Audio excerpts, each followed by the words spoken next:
Well, I lived in Nottingham when I was growing up, and happy times, really. I'm still in touch with my history teacher from my secondary school and had many formative experiences.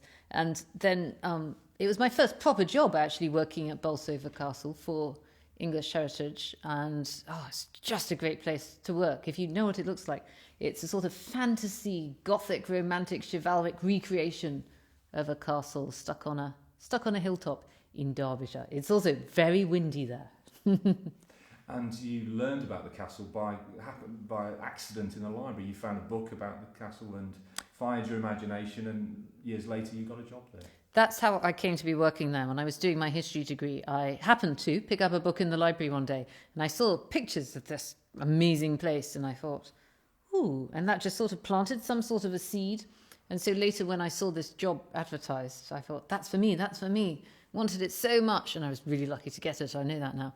And did all sorts of research there for conservation and exhibition projects that were going on. And they were 6 brilliant years, really. I quite miss it. I miss it. Everyone's so friendly in Derbyshire. I know it's a cliche to say it, but now I work in London, where everybody's miserable. And when I go to Bolsover, some people still work there who I know of old, and they say, oh, Lucy's here, put the kettle on, and it's like I've never been away. And Bolsover recently reopened after a £1.3 million makeover, restoring areas to how they'd have looked at the time of William Cavendish. I mean, you must really welcome that work. Oh, it sounds fabulous. I haven't seen it yet. I can't wait.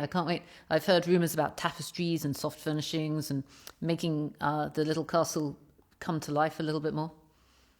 Now, you're well known to millions of viewers of TV history for BBC series such as Fit to Rule and A Very British Murder, to name but two. And you bring a very playful style to your presenting. You dress up, you play characters, you have fun with your subjects. Is that a deliberate way of avoiding the more serious approach of sort of high history programmes?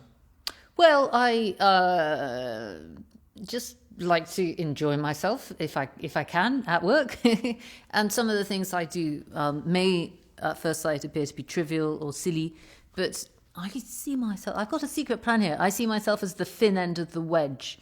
And I think if I can get the attention of a 12-year-old kid just for 10 minutes, maybe they'll think, okay, next time I want to watch the whole programme. Okay, maybe next time I'll read a book. Next time maybe I'll take history GCSE, and you sort of suck them in, really. Now, you touched upon your time at school in Nottingham and your passion for history being cultivated by a history teacher. What are your memories of being taught in Nottingham by that teacher? Well, we did the Industrial Revolution, which I can remember quite a few details of. That's particularly what I remember. And we did the Nazis, as everybody does. And I think we may have done the Anglo-Saxons. That sounds quite extraordinary to think about it now. But to me, history always seemed the subject that seemed least like working. It seemed like it was more something I wanted to just do for fun. And coming up, you have a new BBC series, The First Georgians, to coincide with the 300th anniversary of the start of the Georgian era. What can we expect from the new series?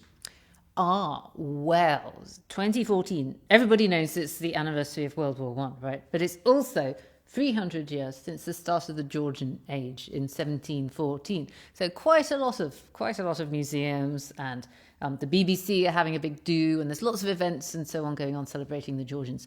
Our particular series, The First Georgians, looks at George I and George II. We tell their stories. We try to bring them to life, which is pretty tall order, because most people think of them as German, grumpy, and indistinguishable from each other. And we also look at lots of wonderful artworks from the Royal Collection and interiors at historic palaces where I work. And we explore Georgian art and architecture and society and culture, as well as these rather, actually, surprisingly interesting people. Lucy Worsley, thank you. Thank you for having me.